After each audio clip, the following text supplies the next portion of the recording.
दोस्तों आज पेश है टेढ़ा शैतान। ये एक और चित्र है दोस्तों। देवनगर का राजा देवदर का राज्य। कहते हैं कि देवनगर को सुंदरता का वरदान मिला हुआ है। प्राकृतिक सौंदर्य के अलावा वहाँ उतना सौंदर्य है जो देखने वाला मंत्रमुग्ध हो उठे। दूर दूर के राज्यों के राजकुमार देवनगर की कन्याओं से विवाह करने दुनिया की सबसे भाग्यशाली व्यक्ति समझते हैं। दुनिया का सबसे भाग्यशाली व्यक्ति होने का गौरव पाने की भीड़ में शामिल होने के लिए देवनगर की ओर बढ़ता राजा अविंद सिंह। देवनगर का सबसे सुंदर कन्या से हम अपना विवाह करेंगे। दुर्भाग्य से अविंद सिंह बेहद क्रूर था, कुछ सनकी व जिद्दी भी था। राजा नगर के कानून के मुताबिक राजा देवनगर की अवंत सिंह का आगमन की सूचना भिजवा दी गई। ओह ठीक है, कल स्वयंवर में महाराज कन्या को पसंद करेंगे। अगर वह कन्या उन्हें भी पसंद कर ले तो दोनों का विवाह मुहूर्त मुहूर्त से कर दिया जाएगा। अगले दिन देवनगर में उपस्थित स्वयंवर आरंभ हुआ। वह एक से एक बढ़कर है और अपूर्ण सुंदरी वह यही बनेगी अविंता की राजकुमारी। सुंदरी क्या नाम है तुम्हारा? रूपा। मित्र देवधर, रूपा से ही होगा हमारा विवाह की तैयारी की जाए। ठहरो आवंती, इस नगर के कानून के मुताबिक पहले कन्या का विवाह की स्वीकृति लेनी होगी। रूपा क्या तुम विवाह स्वीकार है? महाराज ये अविंता की महाराज है, मैं इनकी इज्जत करती हूँ। इनसे इन्हें यह शोभा नहीं देता कि अपनी पुत्री की उम्र की से विवाह करें। मुझे यह विवाह मंजूर नहीं है, मुझे क्षमा करें। क्या हमसे अपमान बर्दाश्त नहीं कर सकते? मूर्ख लड़की, तुझे यह विवाह करना होगा। क्षमा करें मित्र, यह विवाह नहीं हो सकता। ओह! राजा अवंतिक भड़कर तलवार म्यान से निकाल ली। हम भी देखते हैं कि विवाह कैसे नहीं होगा। घबराओ नहीं रूमुता, हमारे जीते जी तुम्हारा बाल भी बाका नहीं हो सकता। मित्र अवंतिक, नफरत के दिलों की दरारें पड़ सकती हैं। नगर के कानून को भंग मत कीजिए। अपना प्रतिष्ठा का प्रश्न बनाए बिना आप हमारा आतिथ्य स्वीकार करें, इसमें सबका भला है। हमने कभी पराजय का स्वीकार नहीं की। हम रूपा को अपने दुल्हन के रूप में ही ले जाएंगे। सैनिकों, रूपा को पालकी में बैठाओ और हमारा विवाह अविंता में जाकर चल होगा। खबरदार, सैनिकों रोको इन्हें। और दोनों सैनिक आमने सामने पहुंचे। उड़ा दो दुश्मनों की गर्दनें। और फिर महाराज अवंतिका की तलवार के आगे बढ़ा, लेकिन मित्र आदित्य सिंह, अब भी समय है, शांति से लौट जाइए। नगर की इज्जत की रक्षा के लिए नागरिक भी युद्ध में शामिल होने लगे। राजा अवंतिक, ओह! सैनिकों को नगर से निकाल लो, फेंको। और कुछ देर में अवंतिका के सारे सैनिक मारे गए। अब अवंतिक, तुम हमारे बंदी हो। नहीं। तभी एक ओर से शोर उठा, धड़ धड़ धड़। ओह, शायद सेना आ रही है। अगले ही पल राजा अवंतिक अपने रथ की ओर लपका। यह आगमन का अपमान का दंड भुगतना होगा सबको। और 3 माह बाद दूर क्षितिज पर रोशनी चम बिंदु चमका और रोशनी बिंदु आकृति का रूप लेने लगा। आकृति एकदम पृथ्वी से टकराई और जहां देवनगर, जहां पिछले कुछ दिनों से मौत की दहशत फैली हुई थी,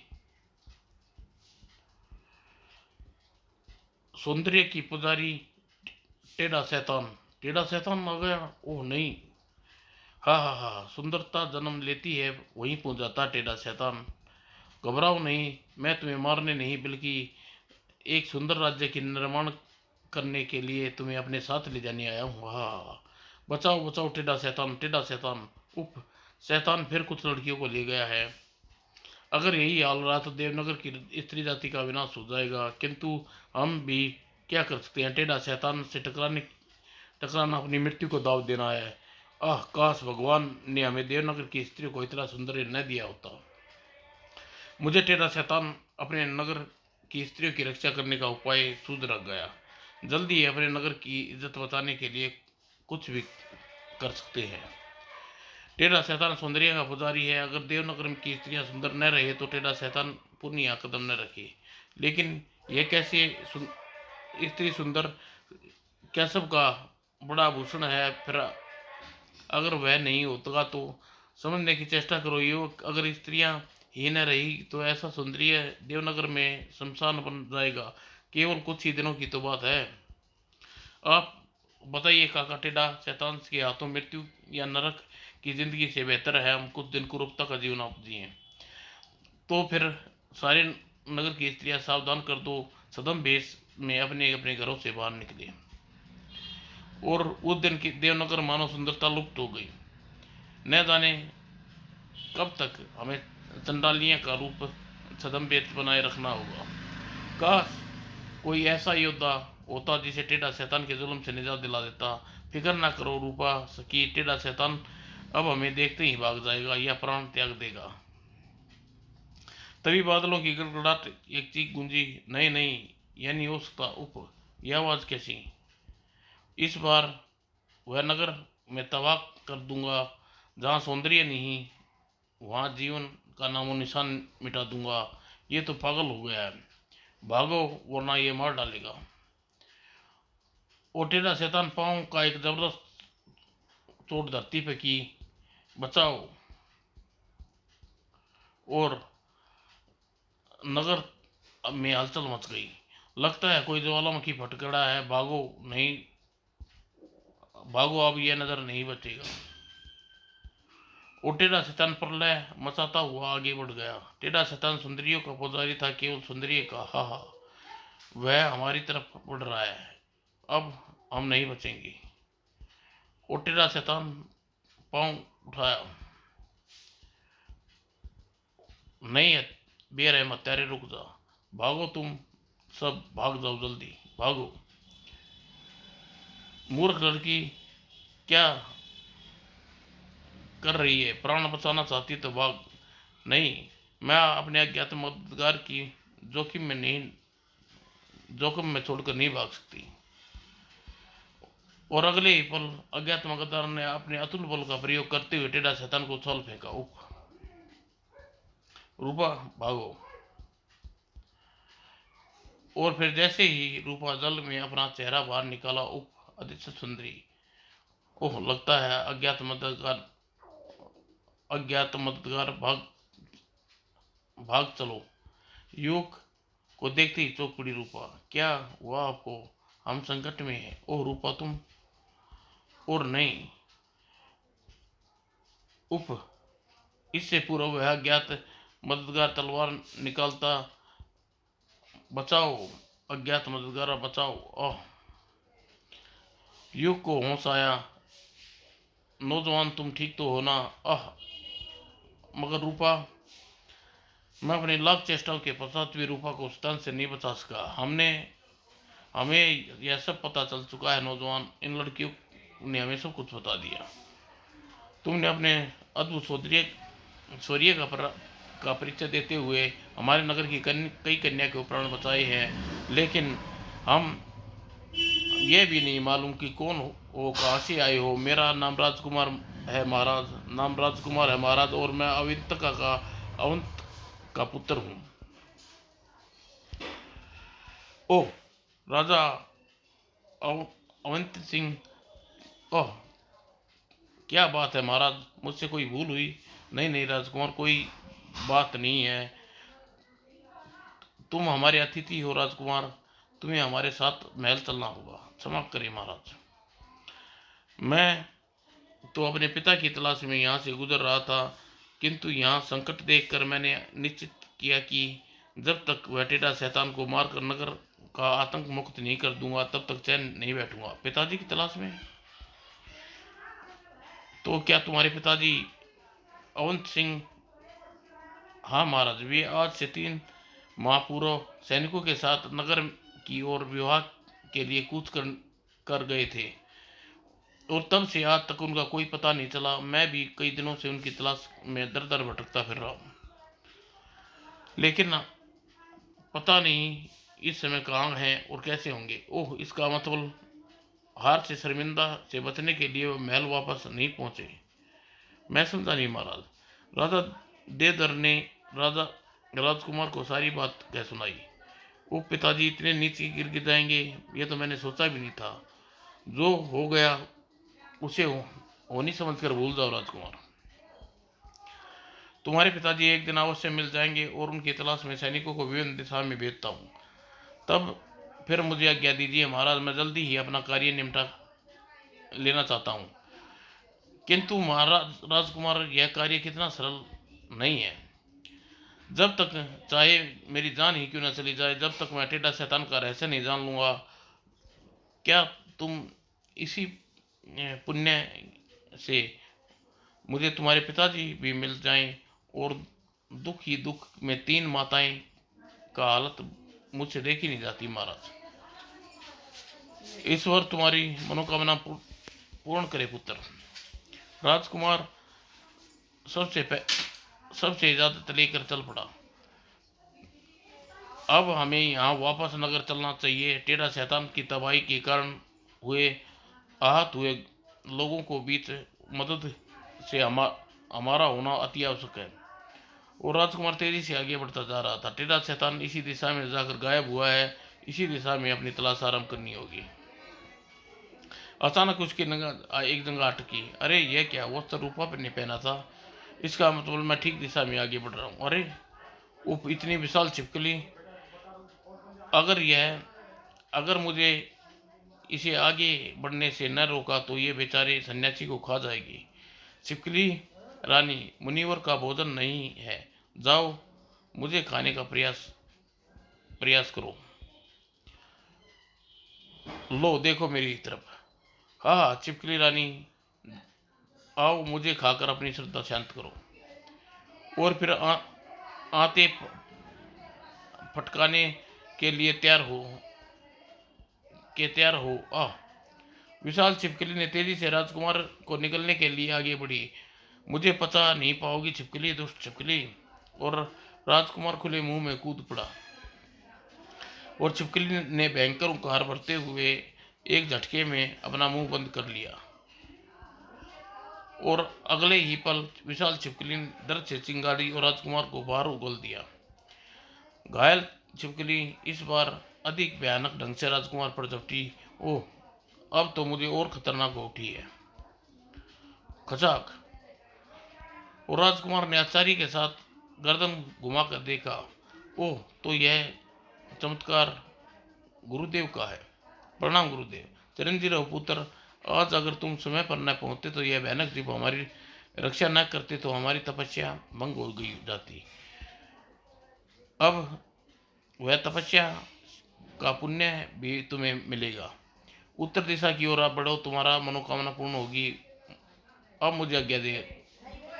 और सन्यासी आशीर्वाद प्राप्त कर राजकुमार अपने घोड़े पर सवार होकर उत्तर दिशा की ओर चल पड़ा। उत्तर दिशा में मेरी मनोकामना पूर्ण होगी। एकाएक उसने अपना घोड़ा रोक दिया। ओह, यह क्या विचित्र जगह है। ये मूर्ति यहाँ किसने बनाई? जीवित, ये मूर्तियां एकदम जीवित सी लगती हैं। ओह, ये क्या। यह तुम्हें ऐसी मूर्ति में बदल दूंगा। टेढ़ा शैतान ने उसकी उसी ओर से जकड़ लिया। अब मुझे इस शैतान को पकड़ से छूटना होगा। राजकुमार ने तलवार का खींचकर भरपूर वार किया। दर्द से बिलखाते हुए टेढ़ा शैतान ने अपने शक्तिशाली मुक्के का प्रहार किया। अगर ये प्रहार मुझे मुझे थकाता रहा तो इसके हाथों मारा जाऊंगा। शैतान अपने दूसरे हाथ में पकड़े अस्त्र का प्रयोग किया। उफ, यह तो मेरे टुकड़े टुकड़े कर डालेगा। अब कब तक बचेगा तुझ मनुष्य? मैं चाहूं तो तुझे मच्छर की तरह मसल मच्छर की तरह उड़ा दूं। अचानक ही राजकुमार ने शरीर हवा में उछला। उसका शरीर चट्टान से बना है और उसी पल ये अज्ञात मददगार, ये ऐसे नहीं मरेगा। गुफा में इसके कई पुतले की गर्दन उड़ा दो रूपा। यह सुनते ही राजकुमार गुफा की तरफ लपका। धन्यवाद रूपा, अब मैं इसे जीत नहीं छोड़ूंगा। मैं तुझे वहां पहुंचने नहीं दूंगा, तुझ मनुष्य है। और टेढ़ा शैतान के हाथ में शैतान का हाथ हवा में लहराया। इसे राजकुमार की खुशकिस्मती कहें या टेढ़ा शैतान की बदकिस्मती, वह वार चूक गया। वो टेढ़ा शैतान गुफा के द्वार पर पहुंचकर चिल्लाया, मेरे आका मेरी रक्षा करो, मेरे प्राण की रक्षा करो।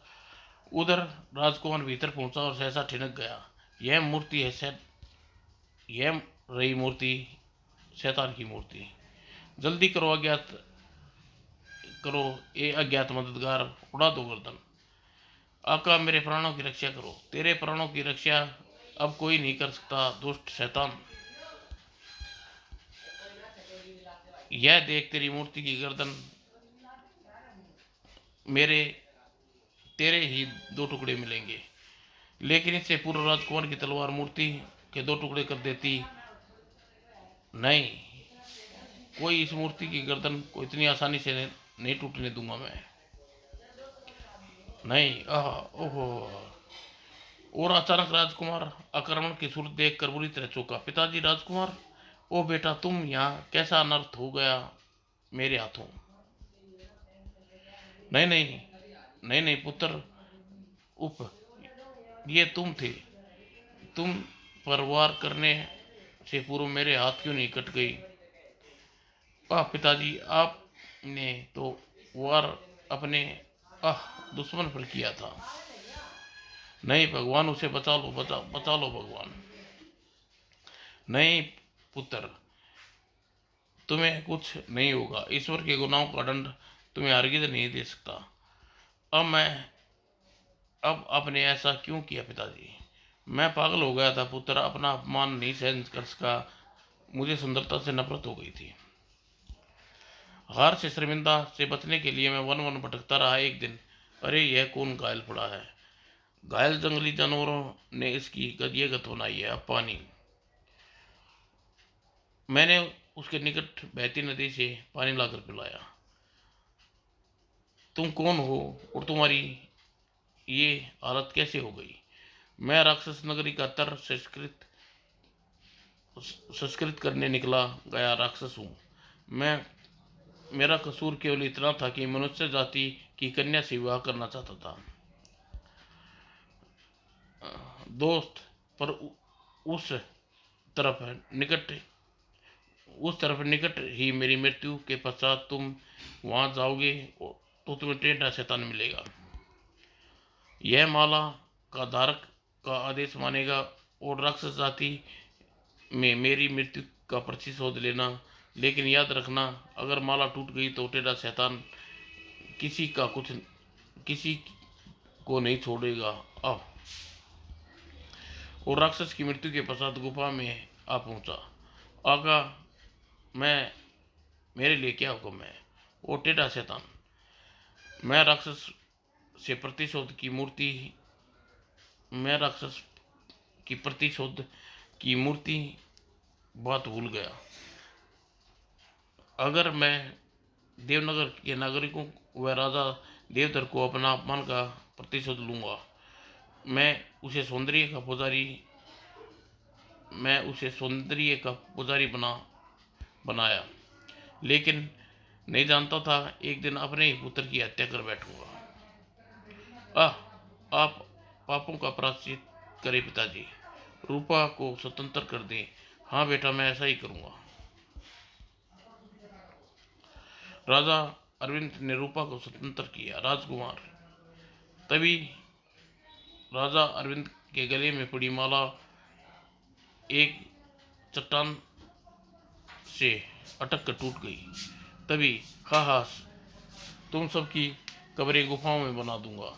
ओह रूपा, आ जल्दी कर बेटी, उस मूर्ति की गर्दन उड़ा दे। यह सुनते ही रूपा ने तलवार उठाई और मूर्ति की गर्दन तोड़ काट डाली और इसी के साथ टेढ़ा शैतान के जिस्म के परकच्चे उड़ गए। पिताजी, आह बेटा, हो सके तो मुझे क्षमा कर देना। इसी के साथ राजा अवंतिक की गर्दन एक तरफ लुढ़क गई और राजकुमार बेहोश होकर लुढ़क गया। आह पिताजी, आह। राजकुमार बेहद घायल है, उन्हें प्राथमिक अवतार देना होगा। और फिर रूपा, पर यह सात्विक कौन है? राजकुमार, इसने हमारे टेढ़ा शैतान से मदद की है। रूपा नगरवासियों को सब कुछ कह सुनाया। जंगल में आग की तरह टेढ़ा शैतान की मृत्यु का समाचार फैल गया। राजा देवधर ने स्वयं अपनी देखरेख में राजवैद्य से राजकुमार का उपचार कराया।